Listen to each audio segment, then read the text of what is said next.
Okay, so the whole context of these webinars and this whole movement that, as some of you here have heard, that BC has been blessed and with an Indigenous health research chair. So it gives a specific designated, a small amount of resources to really help us look at what Indigenous health nursing is. And so based on that, key principles for me is that this is building on both our traditional and own knowledge systems alongside our non-traditional systems in terms of research and healthcare services, and that Indigenous nurses are the drivers of this research agenda, and that this work is always built on the rights and wellness, strength, and aspects of resiliency that we have, and really want to highlight those community champions and the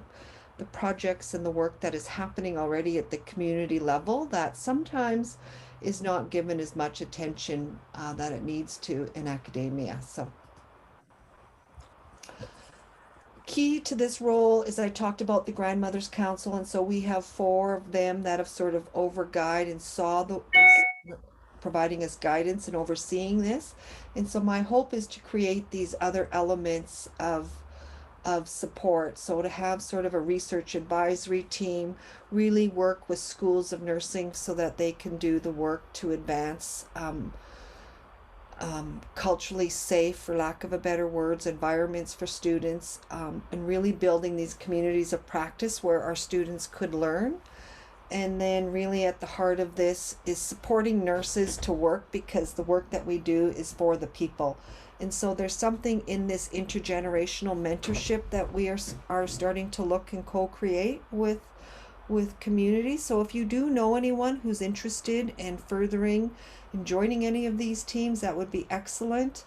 This will be our third series. We had the great privilege of starting this off with a very powerful book of written by Elaine Alec on calling our spirit back. And so we were able to root some of those similarities into our own nursing work and ask ourselves, how are we nurturing our own nursing spirit, and how are we nurturing the spirit of people in our communities who are on the ground, that necessarily don't fall into a regulated profession. And so I'm thinking about healthcare aides and the community support people who are actually working in the communities.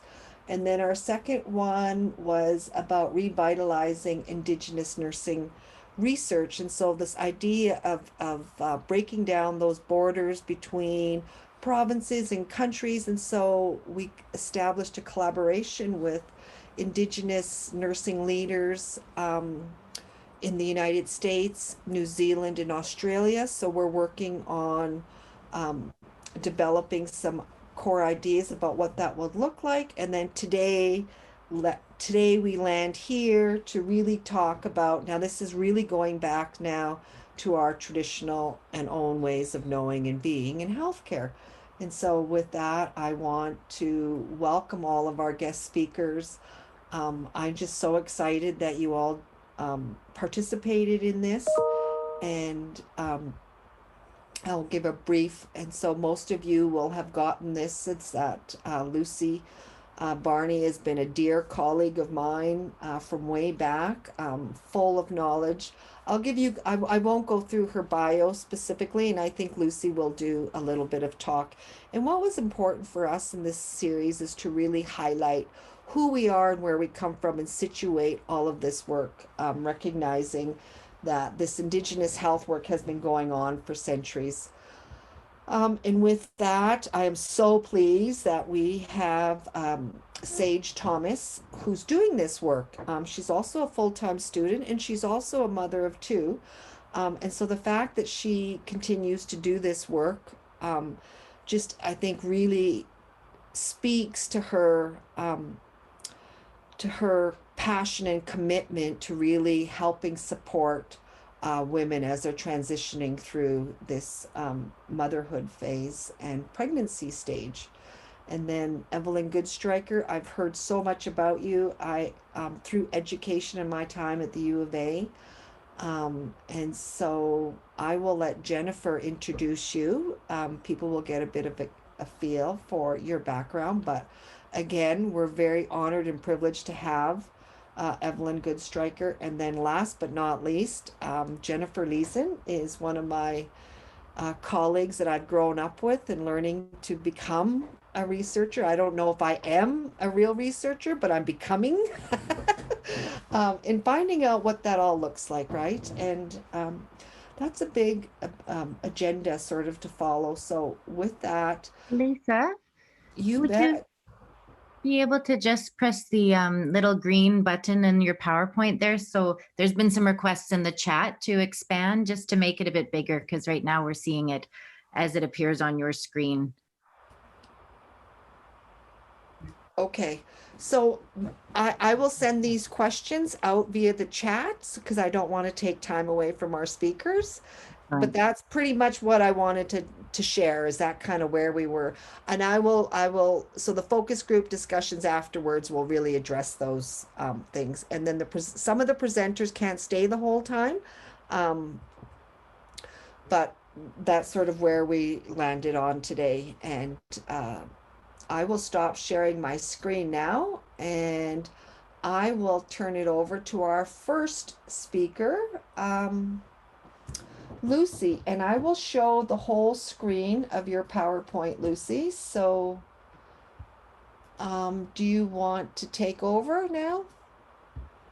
No, if you could share the screen, and when I say next slide, if you could move the slide for me, that would be great. Thanks. Awesome.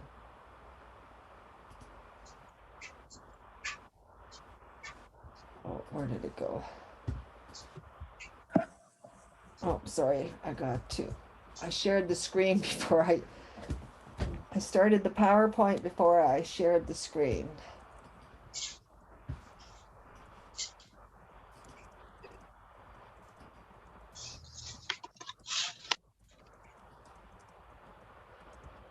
Okay, is everybody able to see the PowerPoint? Not the full screen. Yeah, it's not quite in the right setting, Lisa. If you go to use slideshow up at the top left there, I think that might, right now we're seeing the whole, that's better. Thank you. Yeah. Okay, so can you see that, Lucy? I can, yes. Hey, with that, I want to introduce Lucy Barney from the Ticket Nation. Good morning, everyone. My name is Lucy Barney. I am from the Ticket Nation, which is Statlium in the interior. I am a mother of 2, a grandmother of 6, and I am presenting here on the traditional territory of the Tsawwassen First Nation. I live and play on the Tsawwassen First Nation here in Ladner. And my talk will be looking at reclaiming traditional birthing practices, creating the mind, body, and spirit. And this is my logo, my Ticket logo. It is of 4 salmon and a frog. And the story of the Indigenous, of us First Nation people of the Ticket and people who grew up on the Fraser River, because the river got polluted and dirty and muddy, we had to learn how to live off the land and the water. So we are also people of the Pequika, people of the frog. And that is on the back of my traditional cape. Next slide, please. I come from humble beginnings. These are my parents, Pete Michelle and Philomena Barney. My father hated to be called dad or grandpa, so we had to call him Pete because that's what the Indian agent gave him. So he was happy with that. And that's funny, you can laugh. I laugh at that all the time because his grandkids always wanted to call him grandpa and he would always say, no, my name is Pete. He was born in 1896 and my mother was born in 1918. They had 13 children together and I'm the 12th of those 13 children.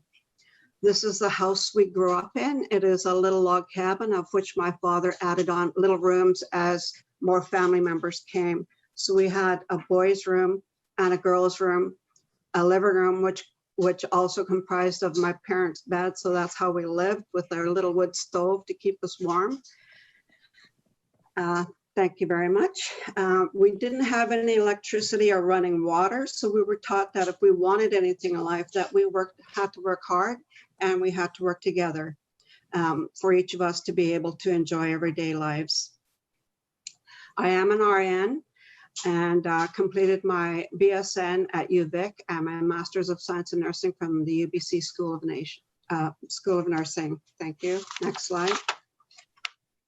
So my objectives today are just to share some of the times when our people were strong, vibrant, self-determining people. I will also share with you what changed that. Why are we no longer so strong and vibrant? We know we're resilient, but something happened to our people that prevented us from being well and strong and vibrant, self-determining people. I'll also share with you that that we need to braid the Western ways. We need to weave our Indigenous ways with Western science so our women and babies can thrive today for tomorrow's generation. We know that we're responsible for 7 generations ahead, and that's our whole purpose in life as Indigenous people. I was a nursing student and started a session with the Canadian Diabetes Association because my mom lived with diabetes and she didn't understand it, and neither did the rest of us.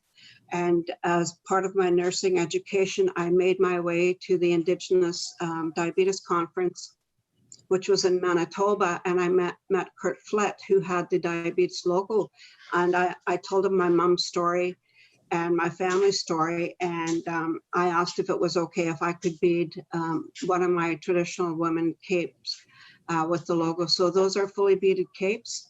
The one on the right is the National Diabetes Association's logo, and it has 4 fallen feathers. And when we have fallen feathers, those are our fallen warriors. And so those represent my family. And one of them is my mom, who died from diabetes complications. And the our left one you saw already, which represents our ticket logo with the 4 salmon and the frog, where we had to transform into being a frog. So what I'll be doing with you today is looking at the past, today, and the future, weaving the mind, body, and spirit. When we do things together, as we do with our capes, with our traditional regalia, as with gathering food, preparing food, taking care of families, bringing babies into the world. We do this all together. And our matriarchal society were the ones that kept our communities together and strong. They were the backbone. They're the ones that made decisions. And we all had traditional roles within our community. For example, perhaps you could be one of the midwives in the community. So that was your purpose in life. That was your traditional role. And these roles just came upon us. We didn't choose them, they chose us. Previous slide, please. This is a pit house in our ticket community.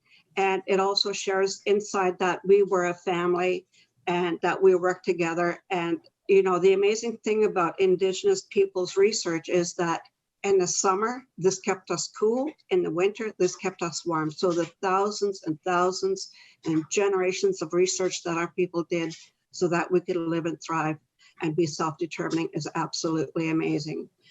And the mountain in the background shares with us that we can withstand the strongest weather, whether it's hot or cold, that we are strong and we need to be strong together. Next slide, please.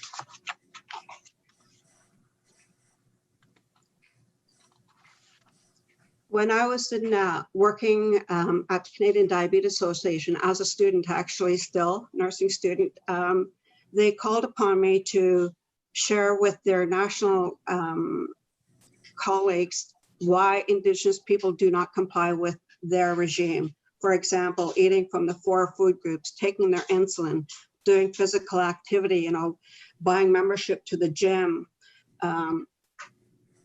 taking care of their emotions. And I knew what our people were about, but how could I explain this to this national conference of people who work in diabetes?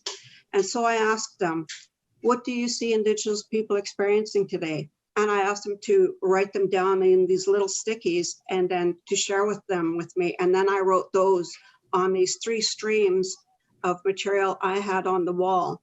And I explained to them each one that they brought out. And when, you know, they would talk about our people experience alcoholism, substance use,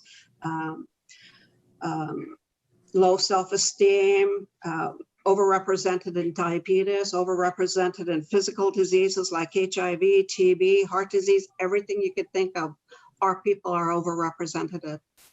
And then, you know, it's very difficult to become diagnosed with a physical disease like diabetes or anything because of everything that affects us under the mind. So next slide, please.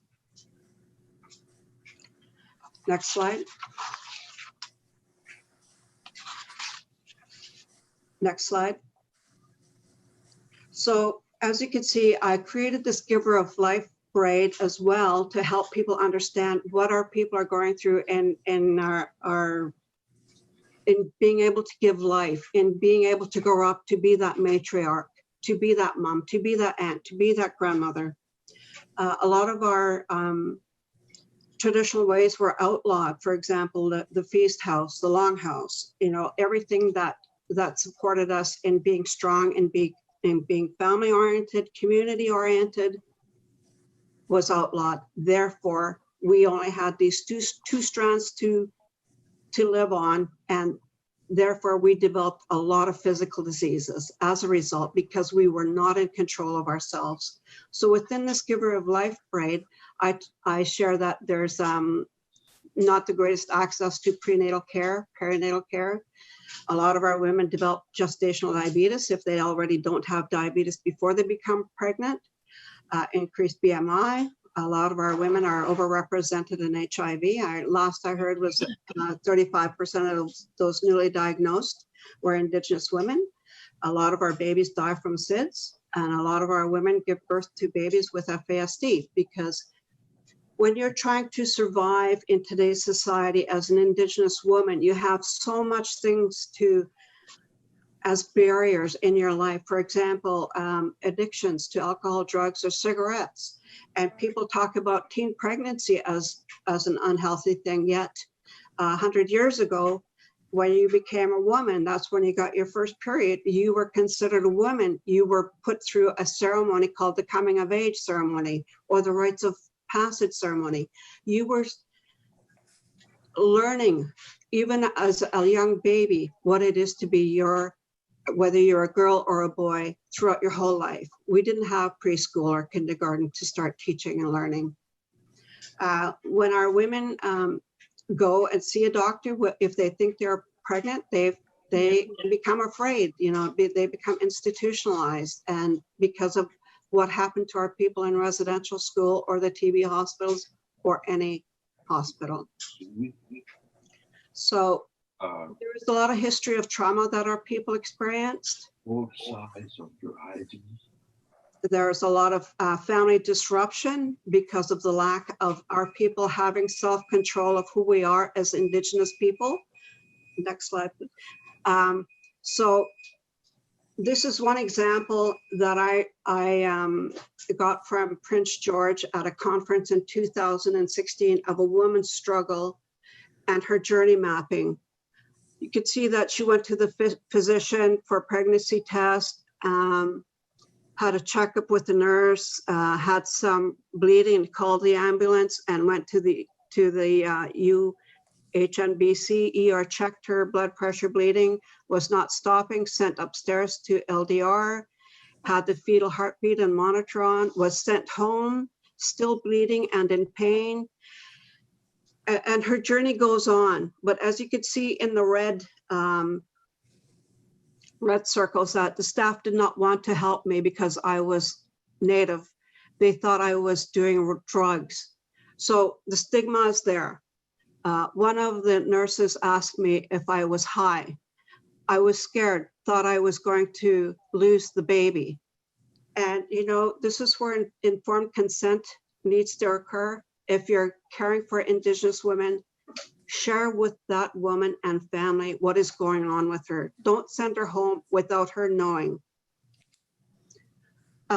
in the other last red circle, don't like the hospital. They don't check in on me or teach me how to breastfeed. So they leave the hospital too soon now and they don't know how to breastfeed. It might look like they know how to breastfeed, but they may not. So therefore they go home not knowing how to breastfeed. Next slide, please.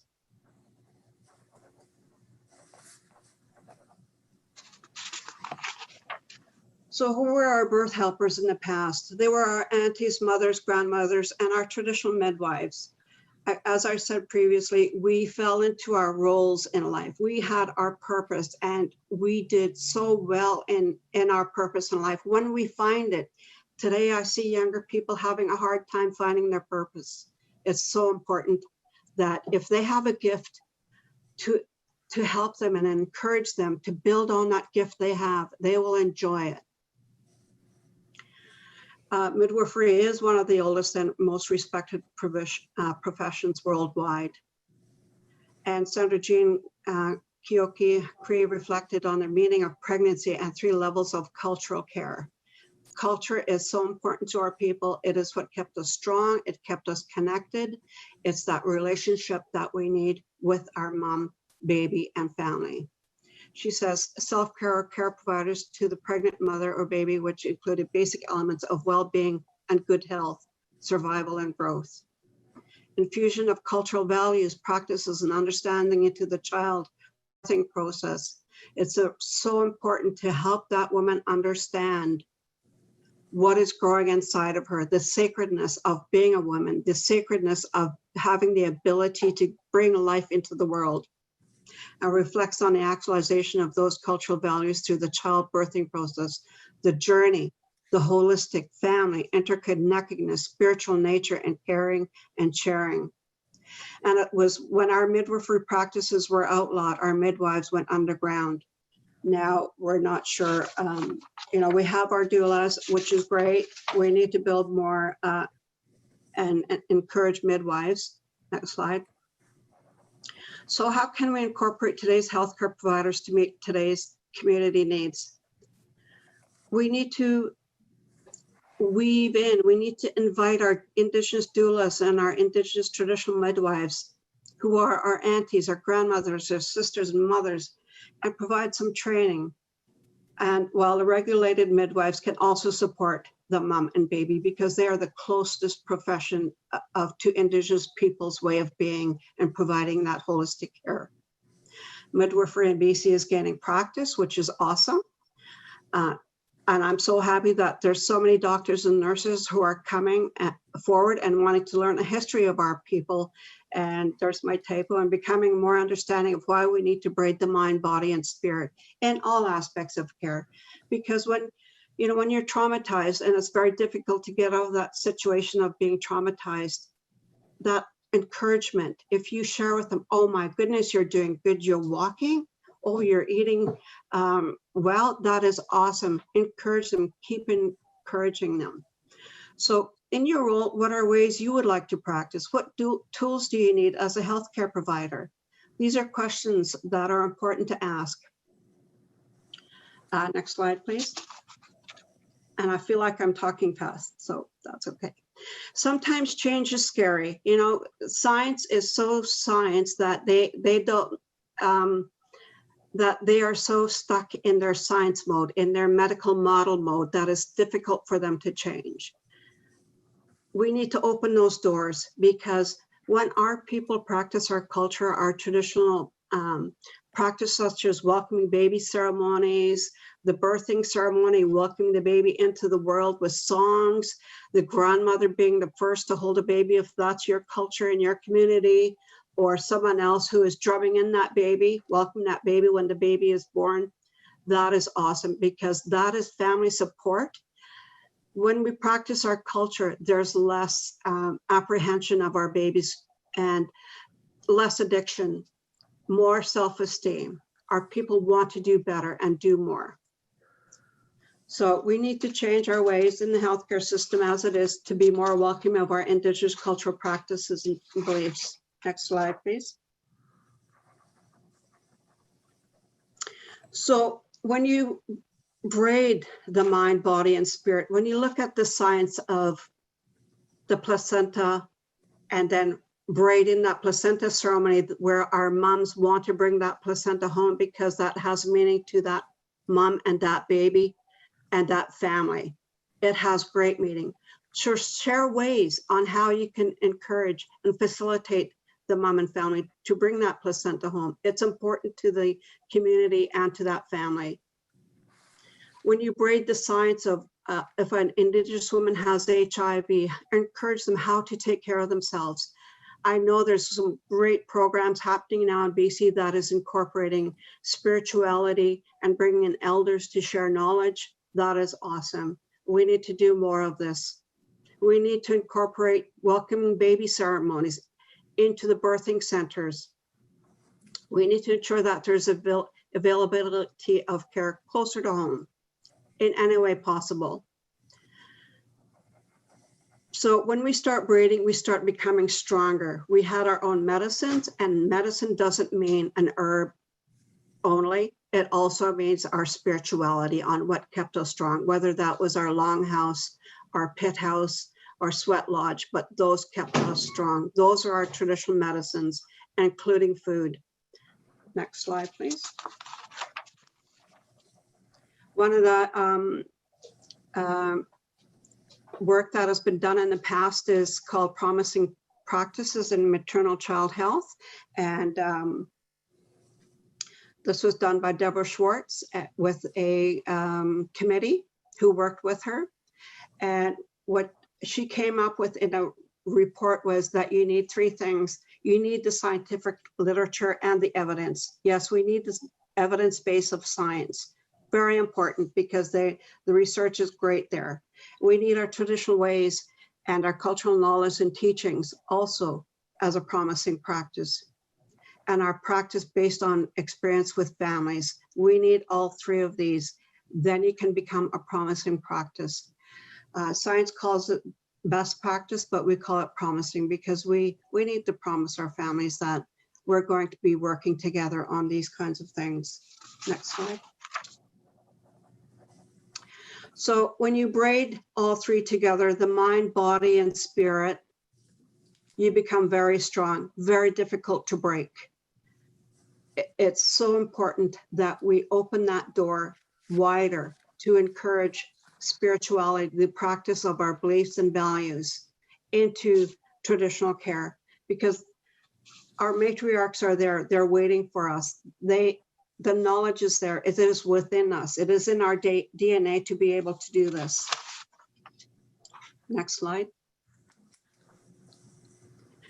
And so when we look at the past, when we look at the river, when we braid our hair on the left side, we're praying and thanking our ancestors for our past and their wisdom and the experience they had within their lives.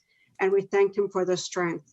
And when we braid our right side, we're looking to the future and how what we've learned in the past, we can bring forward, bring the good lessons in so that our future generations of who we're responsible for are healthy, and they can look to us today and say, those are my ancestors. They treated us well. Become that woman warrior, become that warrior that you need to be today. Sometimes it can be uncomfortable, but we need to advocate and we need to do this strongly and we need to do this together. We need to move everything in this good way together. Coach Jim, next slide.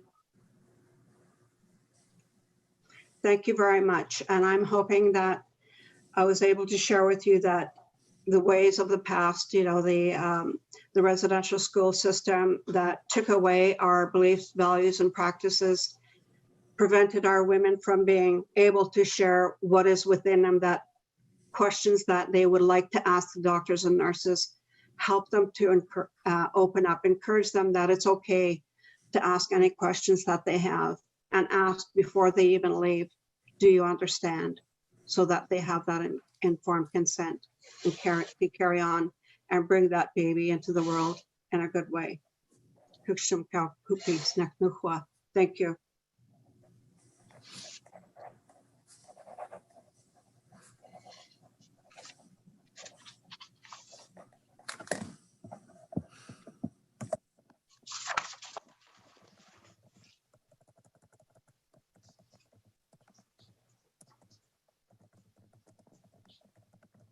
Lisa, you're muted. So just before we transition, thank you, Lucy. That was awesome. I just, when I was looking at that river flowing, I kept thinking about what you were talking about, and the power of the collective could actually, just like that river shifts and moves mountains, the power of nurses, I think, when we work together in the collective. I want to just open it up to maybe one burning question for Lucy. We will have time. The next presenter will be our dear Sage Thomas. So if anybody has any burning questions, maybe identify yourself. Okay. I have a question. Okay, thank you. Hi, I'm Nicole Cardinal. I am with Aboriginal Health, and I was trying to write down, Lucy, the promising practices, and I got as far as scientific data, and then you changed the slide. So if you can repeat those for me, I would really like to hear that again. These slides will be shared. It's Deborah Schwartz, Promising Practices. Okay. And one is the scientific literature and evidence. The other is our traditional and cultural knowledge and teachings. And our third is our practice-based experience with families. Thank On you. PowerPoint, I have the link to the report. Okay, that is wonderful. So as we transition now, I'm just going to ask everyone to get up and shake their booty out of their chair for a minute, and we will get Sage to get ready. I just want to jiggle out all of that energy, because I don't know about anybody else, but this Zoom fatigue must be really setting in. And not that I'm a dancer, but I've been trying to do that. Okay. Lucy, thank you so much. And I'm really glad to hear that you will share your slides with the guests. And with that, now I would like to take a moment. Sage, did you want to share? Did you want me to give you capabilities to share your screen? Yes, I have. Okay. I have just done that now, so you can share your screen. And while she's doing that, I just want to take a moment and, recognize the fact that Sage is a full-time student and a single mom raising, two very pre-teen children right now, 7 and 10. She is from the Shrubma community. And I've never heard anyone so passionate and determined to achieve her goal. She will be our next Indigenous midwife as she progresses through her advanced studies. So with that, I would like to turn it over to you, Sage.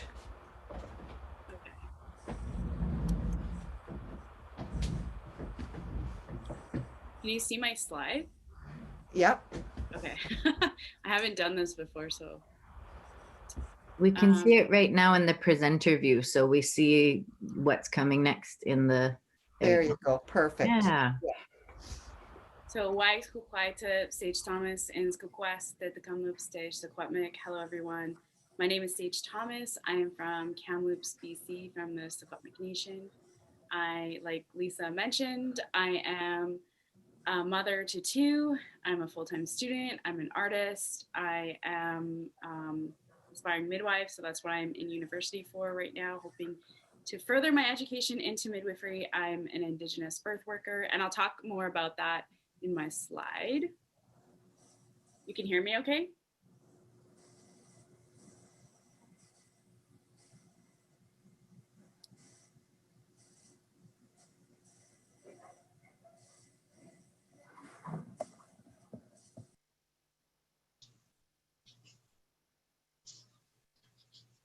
Can you hear me okay? Yes. Oh, okay. So, like I said, I've come from Kamloops to Sequatmic. and I'm Secwepemc on my paternal side, and I'm Cree and Norwegian on my maternal side. I'm a mother to two, and my children are also Siouch. My daughter's 9 and my son is 7. I am the Indigenous doula and family advocate for Doula Services of BC. It's kind of a new role, so I'm learning how to fit myself into the board and find time for everything else as well. And so I'll talk about who I am as an Indigenous birth worker. So as a birth worker, I don't like to use the term doula just because I feel that as an Indigenous person, as a Secwepemc language learner, it doesn't really speak to who I am as an Indigenous person. Doula is derived from the Greek language. And so for me, I like to try to stick to who I am. And also it gives representation for families seeking support to recognize me as an Indigenous person as well. So I'm a trained and experienced birth and postpartum doula. I'm a breastfeeding educator and counselor. I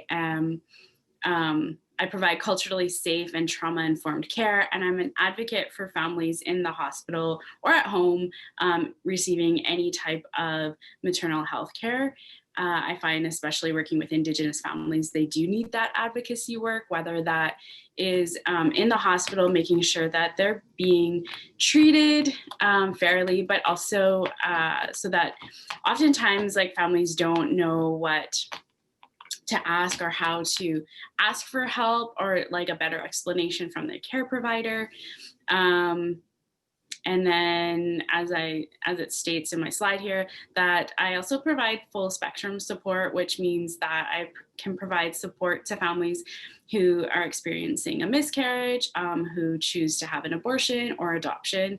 And because I'm an Indigenous birth worker, I also have a network and community of people that I can reach out to in the Indigenous community locally. So, you know, I'm aware of our cultural knowledge and our protocols and our language.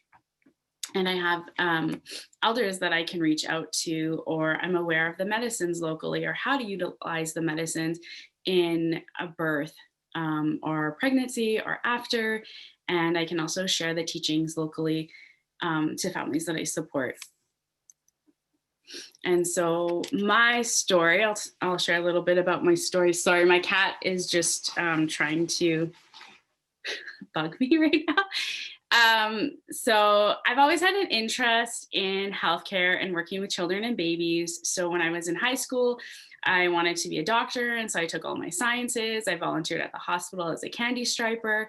But unfortunately, the public education system just didn't challenge me enough, and I ended up dropping out of high school. And then I worked in childcare since my first job. So whether that was babysitting or working at our local daycare, I did after school programs, I took early childhood education courses, and I worked at the daycare and infant and toddler care in Penticton when I lived in Penticton.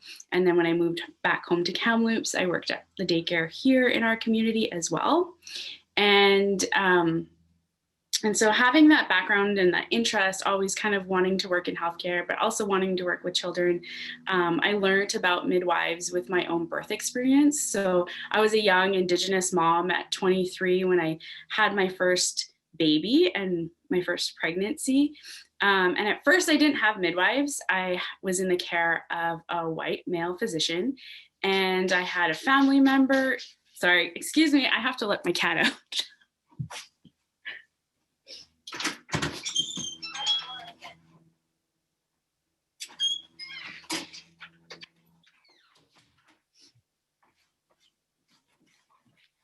Sorry about that. So I was in the care of a white male physician for my pregnancy, and I had a family member reach out and mention that I should look into midwifery care. So I did, but I had to go on a waiting list. And right away, once I got into the care of the local midwives, my experience with pregnancy and healthcare definitely changed, and I felt way more comfortable and my voice was heard. And then, you know, I started to understand too that midwifery was a part of our experience as Indigenous people, are part of our history. And that really resonated with me. And I remember sitting at one of my last midwifery appointments and talking to the midwife and asking her about her experience and her journey going into midwifery. And I thought, like, that was something I could do because of my interest in healthcare, but then also working with being a natural caregiver and working with children. And so my first birth, I did have a hospital birth. And then with my second birth, I ended up having a home birth. And that was just because I had ended up being a birth worker after I had my first baby. And so, like I mentioned, with having this understanding of midwives and how that kind of like related to myself as an Indigenous person. So I kind of got this idea of going into midwifery, and I eventually met an Indigenous midwife and became friends with her. And she really is a mentor and encouraged me to go into birth work. And so I became a doula. And so I did my birth training in 2011, and then I did my postpartum training in 2012, and eventually did breastfeeding education in 2015. But I shortly after my birth training, I attended my first birth as a doula. And the family actually reached out to me because on my business card, it said, I stated that I was Secwepemc and the father was Secwepemc. And so they felt that that was really important for them to have an Indigenous person part of their birthing team. And that birth was, it was a huge eye-opener in my life, because I didn't, like I said, with my first birth, I had a hospital birth, so I had no experience at home birth. And I really didn't know what that looked like. And this family wanted a home birth. They wanted to experience a birth outside of hospital, and they were from a community just outside of Penticton. And so they had to travel in, and they didn't want the hospital experience. So they were able to find a community member that let them birth in their home. And so when I walked into the space right away, it was just like this whole other realm of what birth could look like. I remember walking in, and there was medicines burning on the stove, and the lights were really low, and the whole feeling was just really calming and grounding. And I walked over to the mom, and I kind of put my hand on her shoulder, and I was like, hey, I'm here.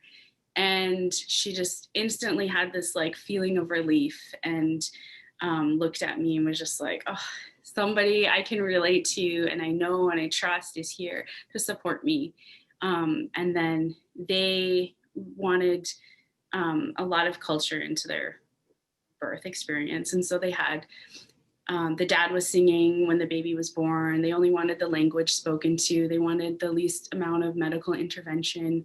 And so I was really able to support them with that, and then provide them with a really healthy, nourishing meal after baby was born once they were back and settled. And, you know, being able to provide our traditional foods to them too was really important to me. And I know that that really made a difference for them, because that's something that mom will often talk about. She remembers that that was like such a difference for her to have somebody come and bring her some really good, healthy, delicious foods. And so that was my first birth experience and my first home birth experience as a doula. And that made me really understand the difference of having midwives and having a home birth for our people, and how culture can relate into birth. And then I did my postpartum training. So then that just kind of opened me up to be able to support families in a different way. And then with breastfeeding, I have always been a strong breastfeeding advocate, and the importance of how that brings health to our community holistically, and can really make a difference later on for our families and our communities when our birthing people are supported to breastfeed. And so I've been doing birth work since 2011, and I finally last year got to the place where I had enough prerequisites and experience, and it was just a good time in my life to apply to UBC. And so I had applied to the UBC midwifery program. I was unsuccessful in my application to start this year, but I will be reapplying to start next year. So hopefully that works out. And with my birth work, I've volunteered with the Okanagan Breastfeeding Coalition, which is based out of Penticton, and the South Okanagan Doula Association I was a part of. And then when I moved back home to Kamloops, I volunteered with the Breastfeeding Matters in Kamloops group. And so with all of those organizations, we did a lot of volunteer work, getting out into the community, being known. And for me, it was really important to be an Indigenous person and to have that representation on that level, because with these boards, you know, we're sitting at tables with nurses and midwives and obstetricians and other healthcare providers. And so for me, it's good to have a say in as an Indigenous person, and to make sure that, you know, our needs and wants are being looked after as well. When I moved back to Kamloops, I founded the Kamloops Breastfeeding Cafe, and I did that for a couple years. Unfortunately, I just became too busy with school and children and everything else that I wasn't able to continue with it. But it would be nice if we had something similar happen again at another time. And then this photo is of my daughter and myself when I was pregnant with my son. And so then I'll talk a little bit about doulas and midwives, because I'm often asked what's the difference between a doula and a midwife, or people reach out to me assuming I'm a midwife when I'm not.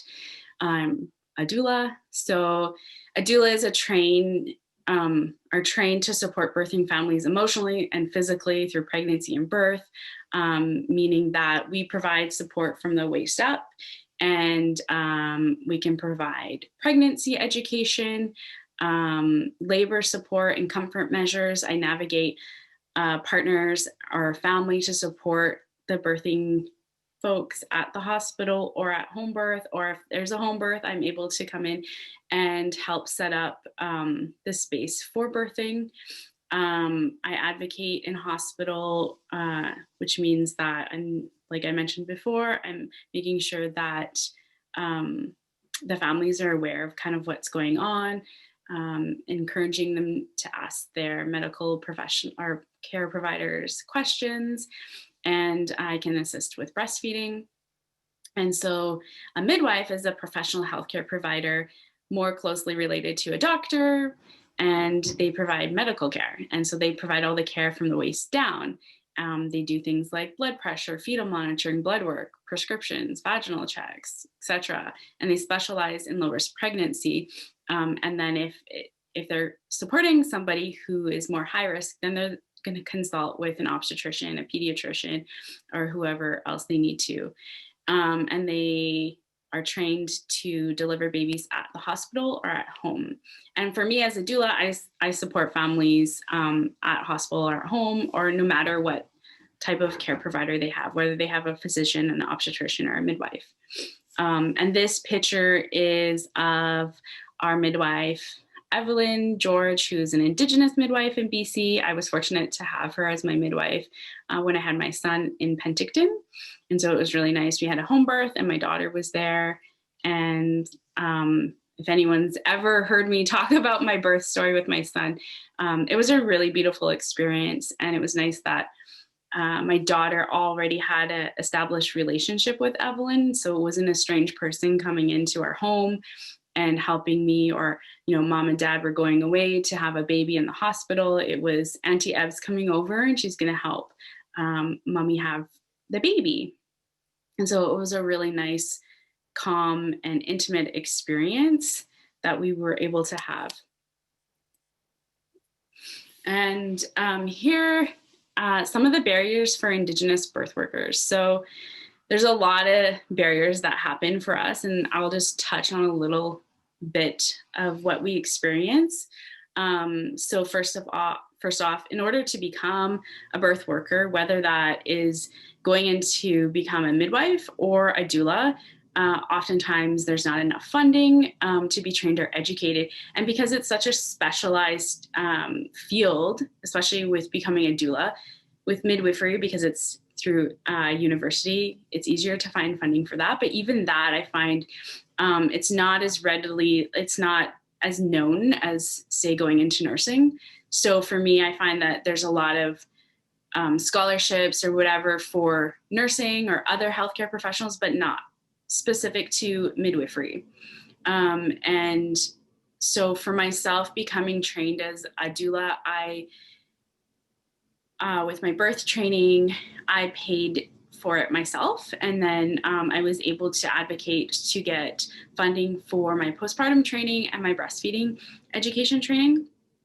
And some of the other barriers with funding and being trained or educated is traveling or having to relocate to be trained or educated. So if somebody, a lot of times there's training in larger cities, and if you're coming from a smaller, more remote community, then you might not have the ability to travel and leave your community, your family, whatever, or even have the cost of traveling to go get trained or educated. And then that comes with the same with midwifery education.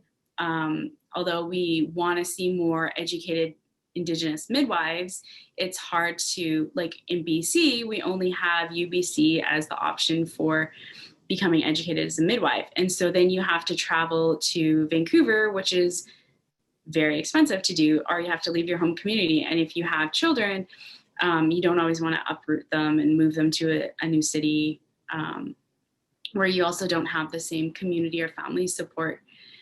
And then there's barriers and limits of access to that training or education. So like I mentioned, you have to travel or you have to relocate. There's barriers with starting a business as an Indigenous person. So I don't have the same costs, or I don't have the same access or support to start a new business, right? So for myself, I'm a single parent, and so it's a lot harder for me just to start a new business. I don't have the same, I don't know where to go to do all those things. Most people don't, I find, in our communities. And then, like I mentioned, because I'm a single parent, I don't have reliable childcare to work as a birth worker. So right now, with the pandemic, that's really put a limit on me being able to take on more clients, just because I don't have the same support for on-call childcare providers as I did previously. So yeah. And then not having community support or awareness of this important work. So working in Indigenous community, I work in my home community, and I find that a lot of people just aren't aware of the importance of a doula or a midwife, or how that can make a difference for them during their time pregnant or birthing, even postpartum support. So a lot of people don't access that postpartum support. So although they may not want somebody at their birth, because I find a lot of Indigenous families can be more private, they don't understand that even though you don't want birth support, you can still access postpartum support or breastfeeding support. And so they're just not reaching out, or they're not aware of like what that really looks like and how important it is. And then with being an Indigenous birth worker, it's harder to be visible and have representation, like I said, either in the training, so whether that's culturally safe training for our Indigenous birth workers, because the type of support that we provide our families is different than a non-Indigenous person. And in university, we don't have the same supports, and we go through so many more hoops and barriers to even get into the programs. And then in business and in healthcare, there's a lack of representation all around that as well. And as Indigenous birth workers, we experience a lot more trauma. So my experiences and my journey of birth work, I've definitely experienced a lot more trauma than I feel a lot of my non-Indigenous doula friends would have. And so I've been at a lot of births that babies are at risk of being apprehended or being apprehended at the birth. I witnessed a lot of racism in the hospital, and I have had a lot of family members or community members, or clients that I've supported that are experiencing racism and constantly being asked whether they're using drugs or alcohol, and their baby's being put into the NICU and they're not giving support or being supported to breastfeed in the first hours after birth, or even in the first day. And because I work with a lot more high risk, vulnerable families, then all of these things are happening. And I feel like there's just been so many times that I've experienced things that I feel that I normally wouldn't have experienced if I was supporting a non-Indigenous family. And so some examples would be like, I've had one young mom, because like I said, I support a lot of young women and families. And so I had one particular story is that this young mom, I think she was like 15 or 16, and she was at risk of her baby being apprehended, but she wasn't really told that. It wasn't clear, and so she didn't know that. And then her partner, there was a warrant out for his arrest. And so at the birth, the nurses had called the RCMP. The RCMP came in while she was about to have her baby, and they arrested him in the birthing room. Then they took him out, and then they brought him back in to allow him to be there while she was birthing. But then the RCMP stood there and watched her birth, like right at the bedside. And it was so frustrating for me because I felt, as a young Indigenous person who's been told my whole entire life not to really stand up to police, that I couldn't say anything. I couldn't ask for them to respect her and to step out. And so that was one thing that I felt was really traumatic for me, but also for my client. And then the baby ended up being apprehended after as well. And there was no support there for her no one really explaining what was going on and what it meant for her baby to be apprehended. And they didn't even wait for her guardian to be there as well. And that's just one story of many that I've experienced. And so as an Indigenous birth worker, we experience a lot more of those stories. And with that, we have a lot more burnout, and we don't have the support people that we can trust and rely on to help us deal with that trauma. And then also we get burnt out because we're doing a lot more extra work. Like we're doing a lot more, sorry, somebody's ringing my doorbell. 1 second.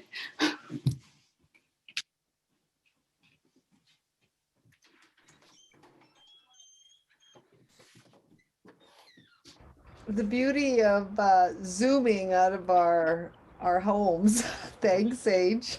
Sorry about that. It's the post.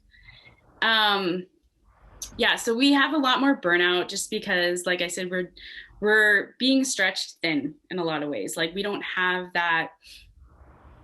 all the other Indigenous birth workers that we could just rely on in terms of like deloading or talking about these traumatic experiences, but also we're doing a lot more work. So we're reaching out to more resources. As a postpartum doula, I might be coming in and doing more cooking or helping with the family in so many different ways. And then not having allies support our recognition. Although we have a lot of healthcare providers that, or people, non-Indigenous people that claim to be allies, I'm not really sure how much work they're really doing to truly support us as Indigenous birth workers. And so, they're not creating that space. They're not representing us in their business or in the healthcare field. And, oftentimes people want to do anti-racist work or culturally safe work or training and stuff like that, but they're not actually looking out and seeing, oh, there's, we have 5 Indigenous birth workers in our community. How can we create space to help them succeed in their work? And which actually reduces furthering harm and create space for us to do this work and supports us in our business.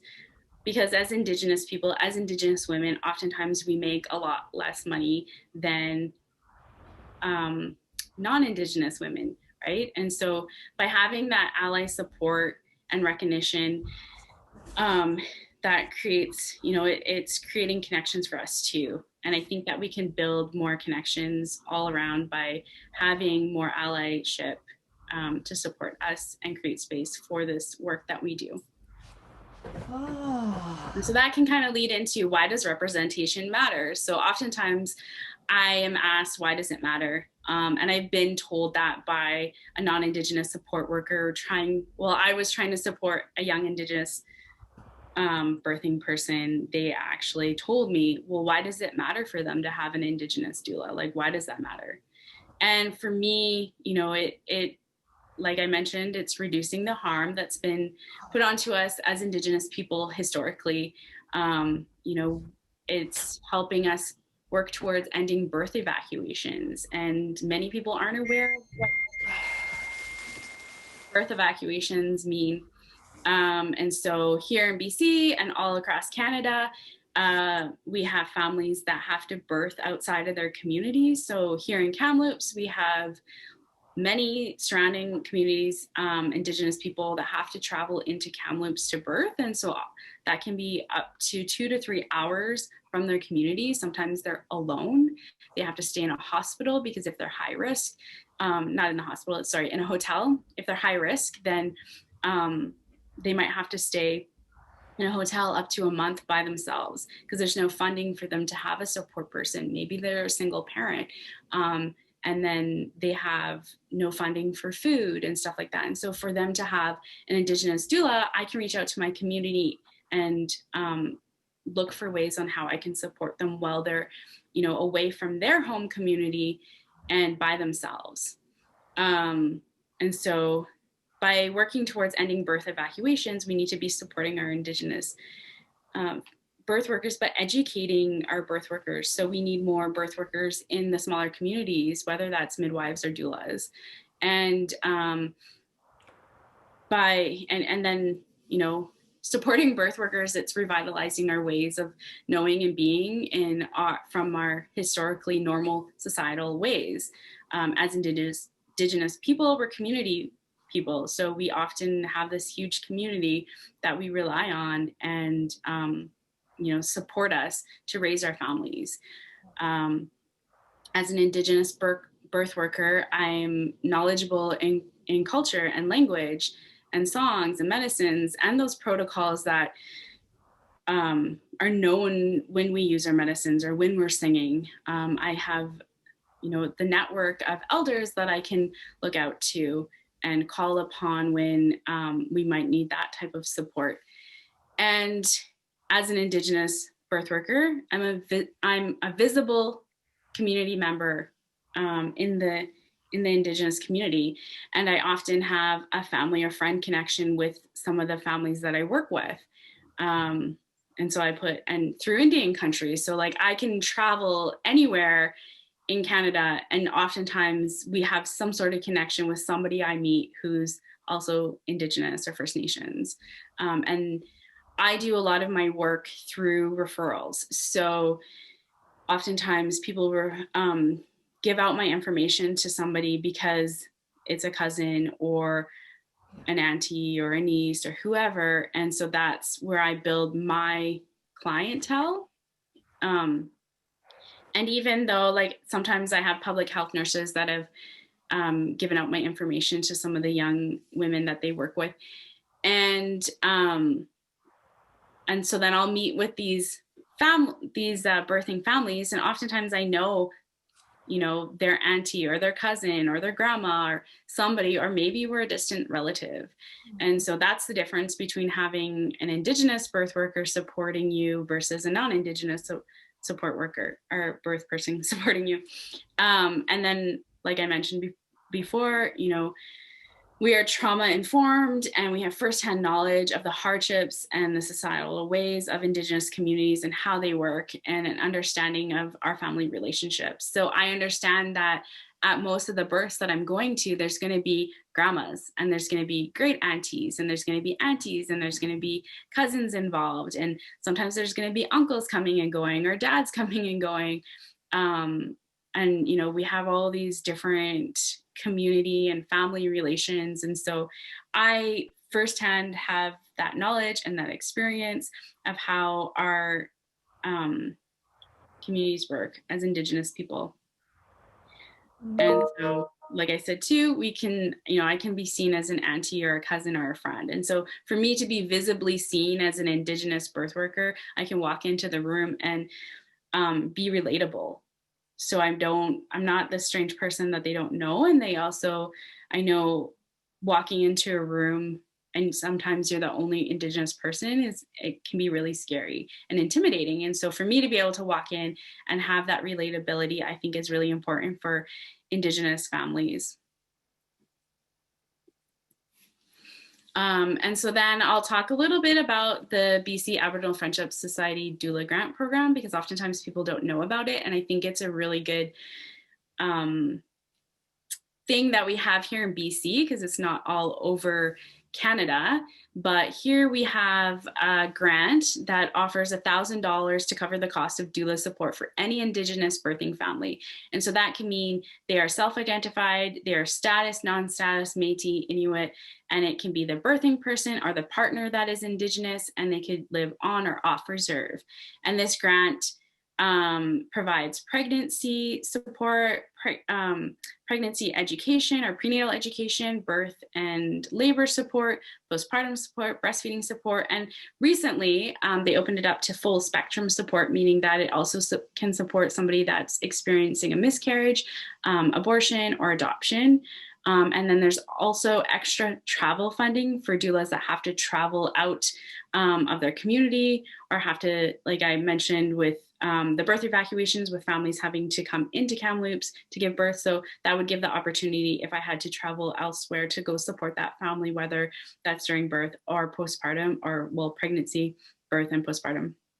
And so that's, yeah, so those are some of the ways that the grant works. And like I said, a lot of people just don't know, whether that's healthcare providers or community workers, health community workers, even a lot of Indigenous community people just they aren't aware of the doula grant program in BC and how that support can help them. And so, like I said, although you might not need prenatal support or birth support, or you might not want that, you can also utilize the grant for postpartum support. And as I mentioned a bit before too, is that a lot of people don't utilize that postpartum support.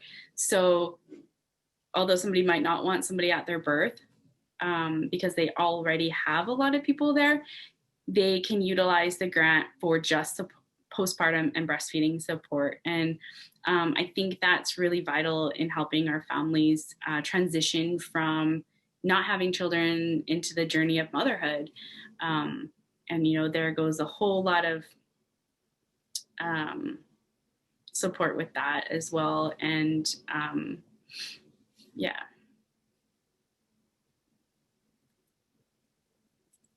So sharing this, I mentioned that I'm also an artist, and so I've done some painting courses while I'm at TRU, and this was a painting I did of a birthing mom. And so for me, this represents my memory of birthing out of the hospital, and kind of how that really transformed me as a birth worker, a mother, and this journey of mine into midwifery, and what that means to me. And so I called it Revitalizing, which means the birthplace. And so this kind of I'm just trying to read the text. Reclaiming our right as Indigenous people to birth in our own territories and communities and homes. I do birth work to see change and hope to one day witness an end to birth evacuations throughout Indigenous communities. I support Indigenous midwifery for more rural families to have access to midwifery care and choice of birthplace. And so I did this painting in 2018, and it's kind of like a memory of me birthing my son at home and kind of what that meant.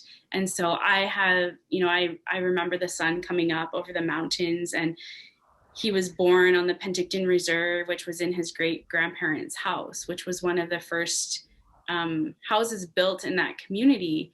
And he was also one of the first babies born back into that community.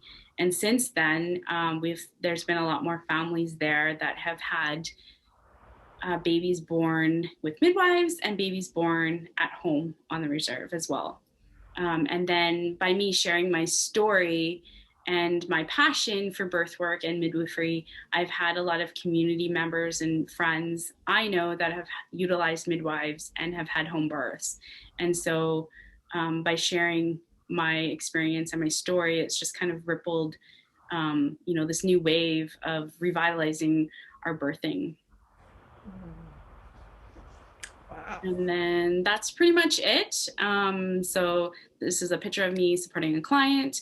I actually don't have a lot of pictures of me doing birth work. I think mainly because a lot of times I'm supporting a lot of high risk, vulnerable youth. And so I just don't feel comfortable asking them if I can take photos so that I could showcase and share my work. I'm just kind of more into the work that I'm doing. And so here I state Indigenous midwifery and birth work is my act of resistance, is my fight of decolonizing, and is my hope in reclamation. And then I included my email if anybody wants to reach out and has any other questions. Wow, that's very powerful. Wow, I'm still have that image is going to stay with me for quite a while when I think about the power of what is relayed in there. I know there are two questions. We're going to have time to have more questions, but I do want to address one from, where was it? Viola, can you turn on are you still with us? There was a question from Viola Thomas. Is she still with us? Do you want to ask it? Do you want me to ask it?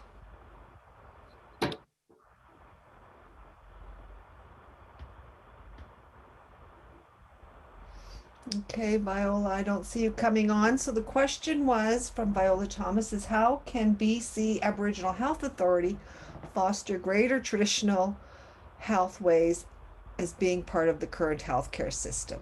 A very good question. And so what kind of support do you need? What would that look like, Sage, if we were to rally behind you and put some political pressure on our health systems to start looking at this as an acceptable and appropriate approach to home birthing? I think one way is that by utilizing more Indigenous birth workers, whether that be doulas, so making spaces for us in the hospital, like an actual role or whatever, that all Indigenous people that are birthing in the hospital have access to a doula, whether they want it or not, because a lot of times they just don't know where to go, or they don't know that that's possible. Right. And then also having more education for our people that want to go into midwifery. I know that UBC has been working towards making it more accessible. So this year they launched their online learning option if you want to go into midwifery, but still there's limited spaces to how many people that they take. So that's already, midwives are already stretched thin as it is across the province, but we want more Indigenous midwives. So we need more spaces for education for that too. Excellent. Yeah. And you're going to stay with us for the conversation afterwards, right? Yeah. Okay, perfect. So, but Jennifer, before I just bear with me, Lucy, can you put your mic back on? I know Lucy's got to go and she's not with us for the duration. So, Lucy, are you still there with us? I see there's another question. Sure. Are the costs of midwives covered just like a GP? So yes, in BC, midwives are covered. I guess I forgot to mention that. So there's no cost to access midwifery care in BC. And yeah. Okay. Lucy, are you back with us? I want to, okay, well, she's not going to turn on. She probably knows what I'm going to do. Lucy, I'm phoning you now. It is Lucy's birthday today. And Lucy, I'm just announcing your birthday on Zoom. Well, I'm not on. I know, I'm talking to you. That's why I told everybody's listening to me, and I'm saying that we're going to wish you happy birthday. I wanted you to come back on, but also I wanted to show you. Yeah, I will in about half an hour. Okay, we might be right into the middle of the next conversation, but I just wanted to break. But maybe we can catch you before the next break. But you will see your gift that I've got for you, Okay. specifically made. And we'll talk soon. But we all wanted to wish you happy birthday. So maybe everybody could wish her happy birthday. Happy birthday. Happy birthday. Happy birthday. Happy birthday. Happy birthday, Lucy. Happy birthday, Lucy. Happy birthday. Happy birthday. Okay. Oh, awesome. Happy Okay, birthday. okay, we'll talk to you in a bit. Thank you for allowing me to do that. I don't think we do that enough for the people we work with. And these beautiful vases were crafted for when we were going to have this face-to-face 3-day conference. And so I got our nurses some special gifts. And so, Sage, you're going to be on. So without any more taking away time from our dear Jennifer Leason, who has a research chair on this. So I think I'll turn it over to you, Jennifer. And did I give you co-hosting abilities so you can share? You sure did, Lisa. I'm just going to pull it up. Perfect. So do you want to introduce yourself, Jennifer? Or? Yeah, I can introduce myself. I mean, I can too. Oh, look at that.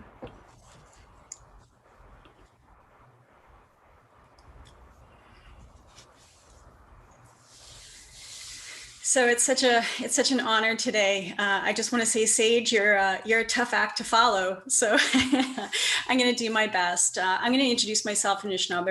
I'm not a fluent speaker, so I'm going to do my best. So Buju ani kizi sage garwa nindishkas Anishinaabe koendoa pankrig nindinjaba. Chemigwech kiche mando. Chemigwech Evelyn Voyager. Chemigwech kiche aya Evelyn Goodstriker. Chemigwech kiche aya Lisa. Chemigwech Lucy. Chemigwech Sage. Chemigwech Namin Wandam Oma Yayan. Chemigwech kiche manado. Chemigwech Nitstapi. Sitna Nakota. Chemigwech Takamlux Tisakwapmoch. Chakotan Silch. Chemigwech Namin Wandam Oma Yayan. So I'm so grateful to be here today. I am, I guess, Skyping in, Zooming in from Treaty 7 territory, and I have the privilege of living, working, and raising my two amazing children, Lucas and Lucy, in Treaty 7 out in Tsuut'ina, just west of Calgary. And I just also want to, thank the traditional territories of Tishoquetmuk for hosting us here on this Zoom session today. I gave thanks to our elder for opening prayer, as well as Lisa for her leadership in organizing today. I also gave thanks, and in our language, this saying is really to acknowledge each and every one of you and your ancestors and, the paths that we all take so that we can all come together in this exact moment in time and to share, our teachings and our stories and our knowledge and this wisdom. And so I'm so grateful. So as Lisa shared, I'm an assistant professor at the University of Calgary. and also a Canadian Institute of Health Research, Canada Research Chair in Indigenous maternal child wellness. And so this appointment took place in I was appointed to my faculty position in 2017 and a Canada Research Chair just in September. And I have the privilege of working with an elder co-chair who you'll hear from after me. Her name is Evelyn Goodstriker. So I'm Anishinaabe, originally from Pine Creek First Nations Indian Band, and I was gifted the name First Shining Rays, a Sunlight Woman, back in 2017 from my uncle Norman Chartrand. And this name was gifted as a gift in honor of completing my doctorate at UBC. So I finished my PhD at UBC in January 2017, and my research focus is in population and public health. So I'm a quantitative researcher, kind of specializing not necessarily in epidemiology, but more public health research and population public health survey research. And I'm also trained in Indigenous studies. And so a lot of my work is really about using quantitative and qualitative research to understand Indigenous women's maternal child wellness, as well as some of the outcomes research and stories and storytelling as a way of kind of using research as resistance and, decolonizing research, but also using research as a way to really advocate for change. And I'll talk a little bit about some of the projects that I'm engaged in, but I was thinking about today and the conversation around, returning traditional birthing and the role of traditional birthing and returning that to communities and to women and the role that birth workers play. And it's such an honor to be here today because Lucy, Barney, I think Shelley and I were, maybe you can correct me in the chat room, but I think we were one of the first cohorts of the Indigenous doulas back in 2000 and oh my goodness, I'm losing track of time. But so I'm so blessed through the First Nations Health Authority and through BC Perinatal Services to have had that training as a birth support worker. And so I really appreciate, Sage, your story and your journey about becoming a birth support worker, because I think I've had a similar journey in that. But so Lucy's always been, this mentor and this leader and this advocate to ensuring that women have support throughout their perinatal health journey, which is so important. And it's been really part of my journey as well. So when I was thinking about presenting today, I, as a researcher, was not only a quantitative researcher, but a qualitative researcher. I put together a little digital story, so to speak, because I think that there's more to research than just numbers. And so this is my little digital storytelling or little video, I guess, about my own journey as becoming a mother and, beginning this journey as humans from the spirit world and the gifts that I've been gifted with my 2 children. And so I'm going to play this for you. Hopefully it works.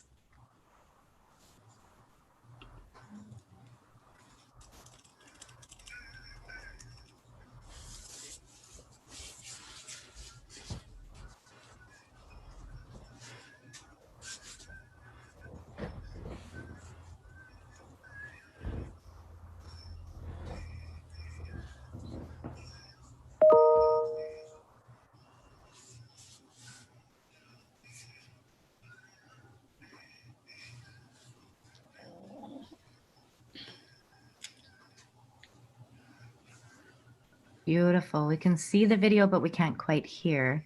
Oh.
Sorry, did I hear that you couldn't quite hear it? Was there audio? Just in the beginning, and then about halfway through after that comment, the song came on in the background. Oh, sorry, everyone. Sorry. So the song, maybe what I'll do, Lisa, is I can share it with you, and you can put it onto your website for others to hear. And so the song in the background was from a dear friend, Billy Wadsworth. He's a singer with a group here in Treaty 7 territory, and it was called Children Happy Song. And so Beautiful photo, beautiful video. Thank you. Thank you.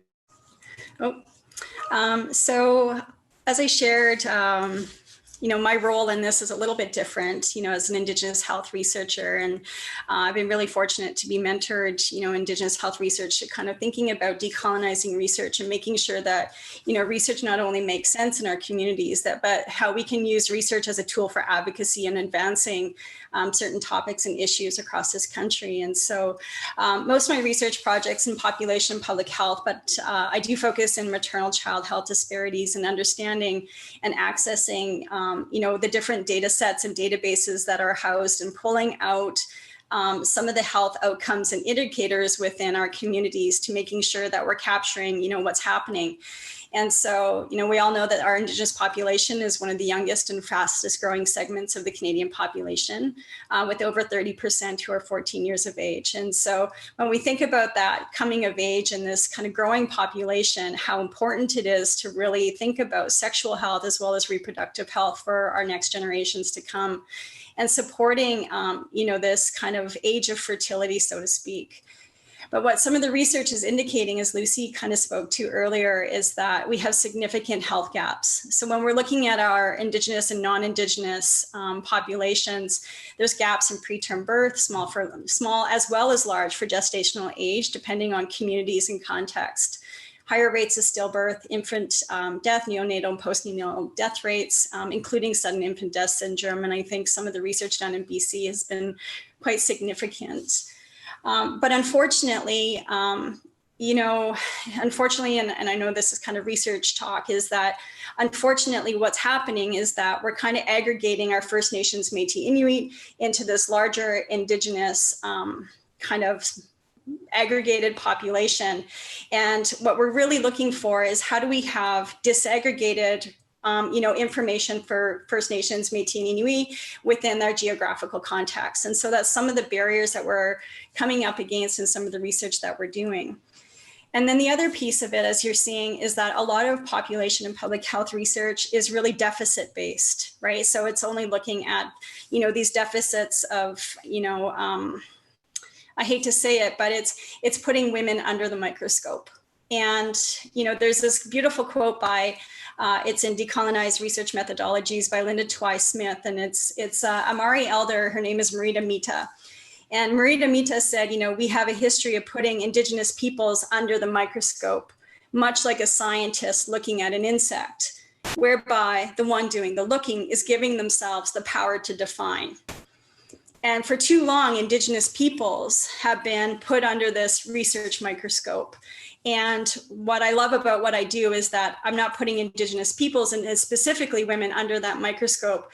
Rather, it's time to flip that research microscope and put our systems and structures under that microscope. And that's really the power of research, is that if I can give, policymakers and those, the policymakers and the politicians or whoever else, and, the power of research and the power of data, is that, this is what the evidence is showing us, and the evidence isn't lying, this is what it is. And how can we use that evidence to really advocate and change the structures and systems to ensure that we're getting the resources and supports to where they need to be? And so that's the power of Indigenous health research and Indigenous researchers. And just like Sage was saying today, she said, it means a lot for, Indigenous women to have an Indigenous support person. And I think it's equally important to have Indigenous health researchers who kind of have this perspective and this lived experience and the training to really challenge those systems, to kind of take this decolonizing approach to research and flipping research on its head and putting those things that really need to be under the microscope. Because what we know from the research is that, and you know, as birth workers or birth support people or community members, is that we know that often a lot of these results are due to the socioeconomic context, as well as, you know, social determinants of health and upstream causes of population public health. And, you know, as someone who worked 10 years frontline in corrections and social services, is that I know and I understand how, when we're working frontline, how much of a burnout we can have. So Sage talked about this within her presentation of doulas burning out. It's because we're constantly fishing people out of the river, right? They've fallen into the river and we're constantly trying to pull them out of the river. But sometimes, you know, we're fighting upstream and we're fighting things that are, you know, outside of our control and trying to do the best to support our families. And so a lot of the research that I do is really about, you know, rather than jumping into the river or having people fall into that river, how can we take a step back and build those bridges? And the only way that we're going to build those bridges is through social determinants of health and, you know, addressing the context and providing supports and resources in communities where they need to be. And so we need to understand why women have a lower participation rate in health screening, you know, the barriers to inadequate and inaccessible care, you know, the structural barriers related to remote contexts, and, you know, maybe a lack of public information or awareness or culturally relevant information and awareness. And of course, racism. You know, this is something that is huge, as we're seeing throughout our BIPOC movements, is that, you know, there's this really huge need to really address the systemic issues and the issues of racism and comfort with our healthcare providers. And so,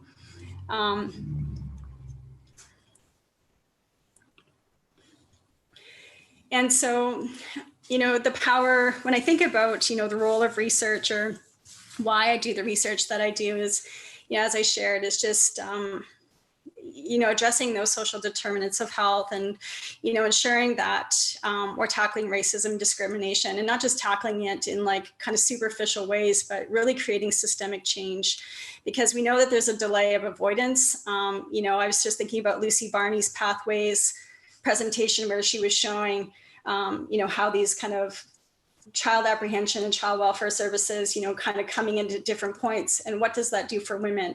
And so through research and through engaging in quantitative and qualitative research, we can kind of create a picture to understand what are the things that need to be done. And so one of the projects that I'm working on right now, and I say projects in a broad sense because it's more of a passion than a project, is we recently got a CIHR, Canadian Institute of Health Research, operating grant. And so it's in collaboration with the National Aboriginal Council of Midwives, as well as Paktiti Inuit Women of Canada. And so, you know, our NACM and our Inuit Civic midwives, you know, they're always advocating for additional supports and resources. You know, we need more women in community. We need more supports and resources. And, you know, one of the things that we see is, you know, through the Indian Act and the obstetric evacuation policies that have been in place since the 1950s, is that women have been evacuated from their home communities at 37 weeks gestational age. And so as Sage was sharing, you know, they're coming into urban centers, oftentimes alone, and oftentimes, you know, unaccompanied, and kind of staying there for 3 weeks to 4 weeks to a month or even more, and then kind of shipped back home as soon as they're kind of ready to get back on the bus or back on a flight. And so the midwives were saying, you know, just given the research around obstetric evacuation, you know, why don't we put more investment into communities to make sure that women can birth in place and birth at home with the comfort of their, you know, traditional or their medically trained midwife, as well as having family and community around. And so they've been advocating for this for a while through Indigenous affairs. And so the question that they always got was, well, one, what is the cost difference? You know, what is the cost difference between, you know, flying a woman out of community into urban center versus what is the cost of having a local midwife or birth worker? And the midwives were like, well, we don't know, like you're Indigenous Affairs, you should know. And they're like, well, we don't know. And so one of the projects is actually, we're working with Dr. Tom Wong, who is the Chief Medical Officer of Indigenous Affairs. And he's supporting us and his team through non-insured health benefits to actually do an economic cost analysis of obstetric evacuation. And then we'll do the economic costs of birthing in place and community. And then we can have the ammo that we'll need to say, hey, this is the economic cost comparisons. And so what Dr. Tom Wong says is that they're actually heading, they're meeting with the finance minister in March. So if we can have that information available, then he can use that information to advocate for more, right? And so that's the power of research is, listening to community and listening to the midwives of like, these are the questions they're asking us, we don't know. As a researcher, can you access the database and data sets so that we can advocate for what we need? And then the second question that they were getting is not only about the cost comparisons, but the second question was, well, what are the health outcomes? What are the indicator differences? Like, how do we know that, there's better health outcomes and indicators in community versus better outcomes in having someone obstetrically evacuating, giving birth in hospital in an urban center? And so the second part of the project is looking at health indicators through provincial data sets. So this project is in partnership with 3 sites. One is 7 Generations Midwives. The other one is through Six Nations Birthing Center. And then the third one is in Inuktitut Birthing Center. And so, we'll be able to do some of the health outcomes and the indicators research by accessing different provincial data sets. So in Ontario, for example, there's a mom-baby data set.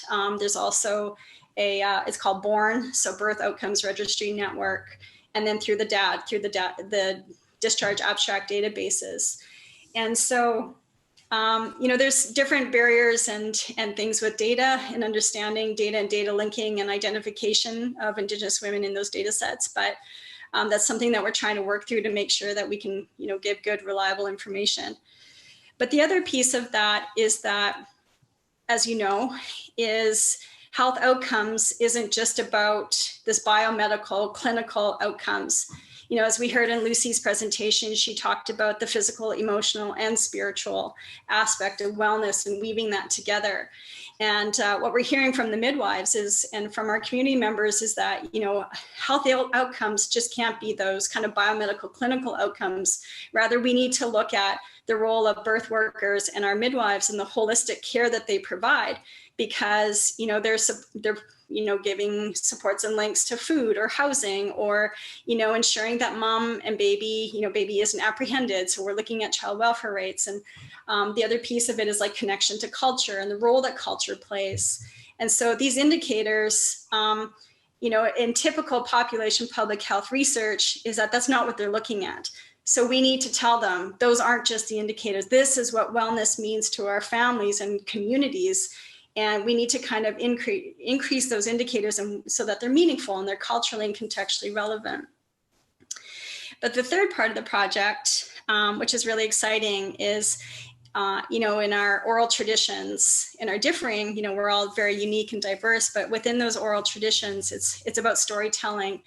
And so we're doing between 5 to 10 digital stories at each of those spaces for women to share the importance of those community birth workers, the importance and the role that the midwives have played in their lives. And so we'll hopefully by the end of the 3-year project we'll have an economic analysis, we'll have some health indicators, as well as, digital stories and storytelling to kind of create this picture of why we need additional supports in community to make sure that our women are birthing in place.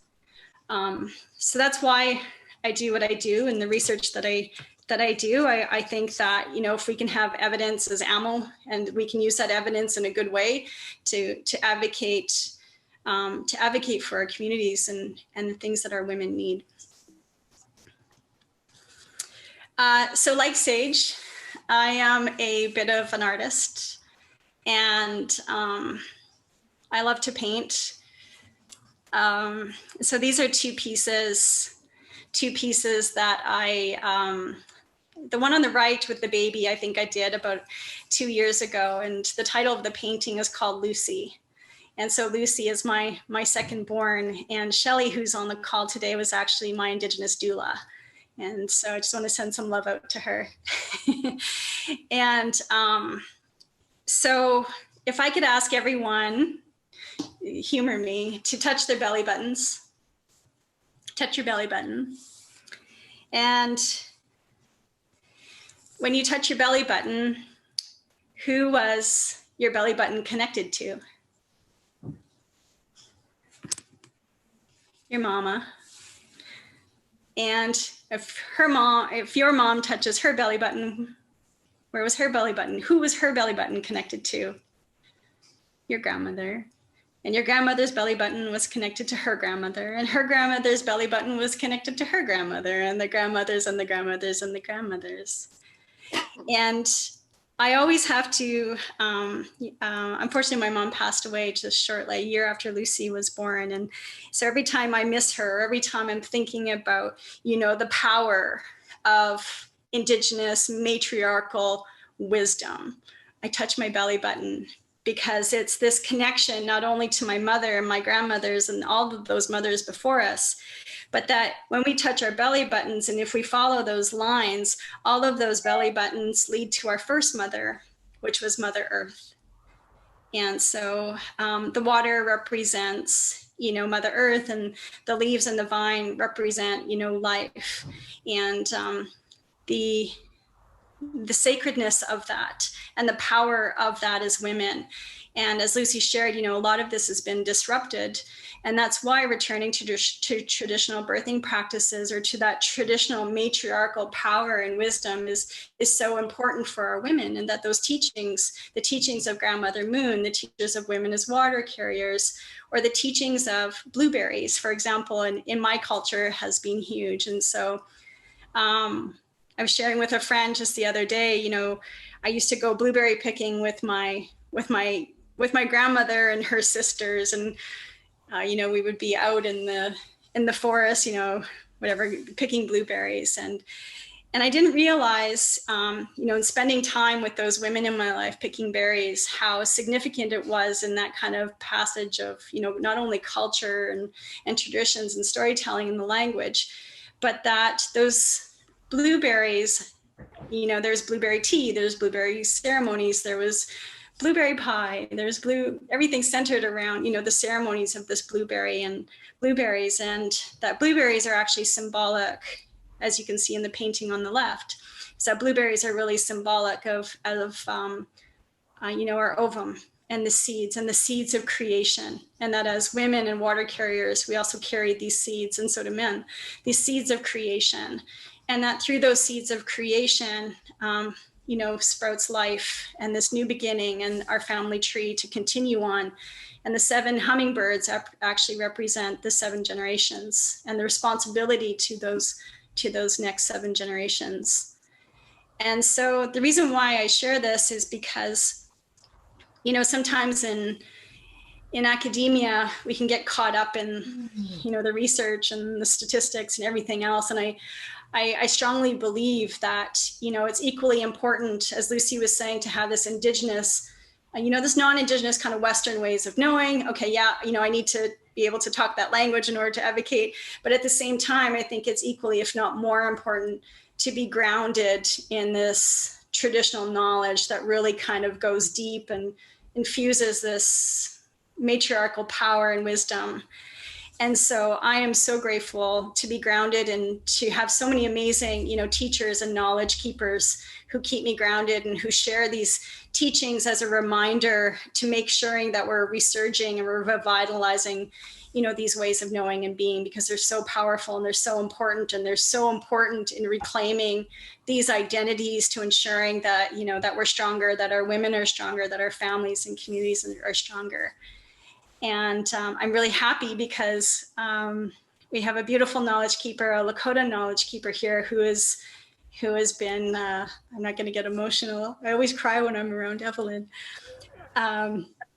She's just this beautiful, amazing Lakota knowledge keeper who has taught me so much about about life and about being a mother and about, opening my heart up to this amazing, beautiful journey. And I'm so grateful. I'm so grateful to have her here today and to have her speak and share, her traditional Indigenous matriarchal wisdom with us, because I can honestly say that I would not be where I am today without her. And so, Chemigwech Kichaya, Evelyn Goodstriker, I'm going to pass it over to her.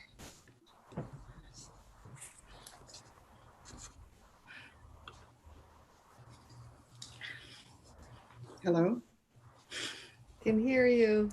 you can hear me? You betcha. Yeah. Thank you very much, and thank you for all the presenters. It was such so amazing to hear about all your work and all the wonderful things that you're doing to help the mothers and give birth. And it's one of our teachings. It is the most sacred ceremony of all ceremonies, and of course we all know this. And so we bring into life our little sacred beings, and our sacred beings are, in my language, are called Wakayaja. Every child that is born is a Wakayaja, and the word Waka comes from the word we call Wakatanka, creator, God, powerful being. And Inaji is to stand on earth, to stand here. And so we put those two words together, and it is a sacred being, Wakaja, sacred being coming to earth. And my mother taught me that when I was a young woman. And I always, it's one of the things that really ground me, because, of all of our teachings, came from, in my Lakota teachings, came from the white buffalo calf woman. And the white buffalo calf woman appeared to the Titwa Lakota. That happened a very long time ago. It's a very beautiful, long story, but she brought us our seven sacred teachings. And of those seven sacred teachings, the pipe is the first one. And of course, we have the sweat lodge, the sun dance, the vision quest, and we have two sacred ceremonies for girls, for young girls to have their rites of passage, and for the boys too. And we have a keeper of the spirit for people who pass on to the next world. And we have a very wonderful ceremony called making hunka. And making hunka is about adopting people. When we have good friends and we want them to stay in our lives forever, we adopt them. And we adopt them because we extend our family. We make our family stronger and stronger the more people we have in our family. And as you all know, among our Indigenous people, we all like to have big families. And the more we have, the merrier, because of support and love and caring that we can provide for one another. And so those are all our sacred ceremonies. And of those that I have learned that, are again from our ceremonies came our spirituality, our roles and responsibilities. And so as a matriarch, our roles to give birth, and of course all the teachings that we learn from the universe, the sun, the moon, the stars, and Mother Earth, they're all connected to us. And as mothers, as birth givers, life givers, we have all these teachings. It takes and I know many nations have these teachings. We're all distinct, and we all have our knowledges, and that today we need to, more than ever, we need to teach our young men and our young women about these sacred teachings, because not only teach them, but practice with them. Because as matriarchs, we have a huge, responsibility. And if we put some of these teachings back into order, We won't have missing and murdered Indigenous women. We won't have family violence. We won't have, all these children going into care. If we could, as an educator, I just really see my role as teaching these, looking at our communities. I live in Treaty 7 territory right now, and I know a lot about the Blackfoot community. And in the Blackfoot communities that we learned, I learned, some of the culture and the language and the practices. And just like my culture, women have this very sacred role and responsibility. And when we talk about matriarchy, it is about balance between, equals among men and women. We don't have, we're not better or higher, and there was no feminism in our time, when we learned our teachings. So with this, when women have a sacred role, and so when our language was given to us, our language is sacred, and our language describes everything in our environment and everything that we need to learn in our world. And all of this takes a lot of teachings, but when we look at this, our sacred teachings, we learn, we know what our roles are, and they need to be taught today. And so as our roles extend out to providing for our families in terms of food, gathering, and then knowing the time to gather. When Jennifer mentioned picking berries, we still all pick berries today. We pick our Saskatoon berries. For people of the plains, this is our berry that we offer when we have ceremony, and it's the berry that we all use. We start our ceremony with berries, so we know how to prepare them and to bring them to ceremony. And when she talked about the umbilical cord in our prairie culture in our prairie cultures, we use the turtle. We keep the navel when it dries up and falls off. The women, we make our turtles for girls and lizards for boys, and they keep that. We keep it, and we keep it in a safe place. When they get old enough, we give it back to them. And those are symbols of longevity. Their prayers sewn into that amulet so that they will have a long, healthy life, and they will do good things. So all of those ceremonies, all of those practices, and there are many, and each nation has many practices, and we have beautiful ways, and we need to relearn them and bring them back into our communities so that our young girls will be respected, our young boys will be respected. I raised a daughter and 3 sons, and I did my very best to teach them what I knew. And then now I have grandchildren, and I teach them too. So we do our very best to bring back our traditional ways and practice them as much as we can. And so I'm new to learning about midwifery. I've been an educator all of my professional career, but I could see that teaching about these ways is a way that I could contribute to this to Jennifer's work, and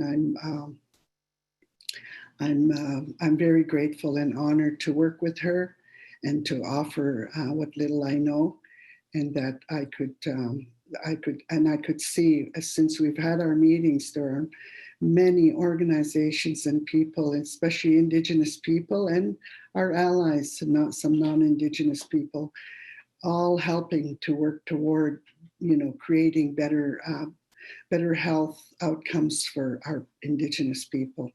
And I'm happy to be involved. Thank you very much.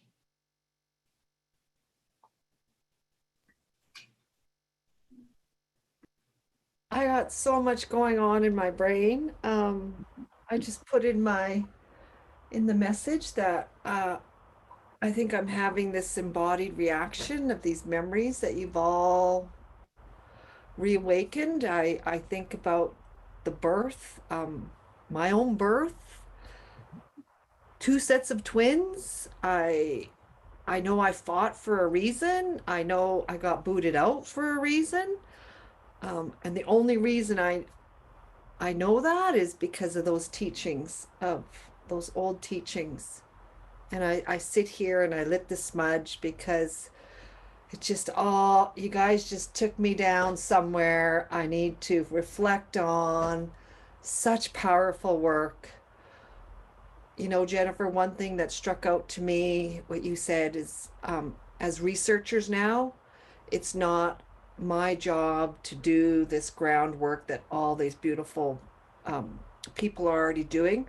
My job is I gotta push this system. I gotta push this system so the work and our return to revitalization of traditional practices for birthing, for parenting, for manhood, right? Supporting our men, and just wow. Thank you.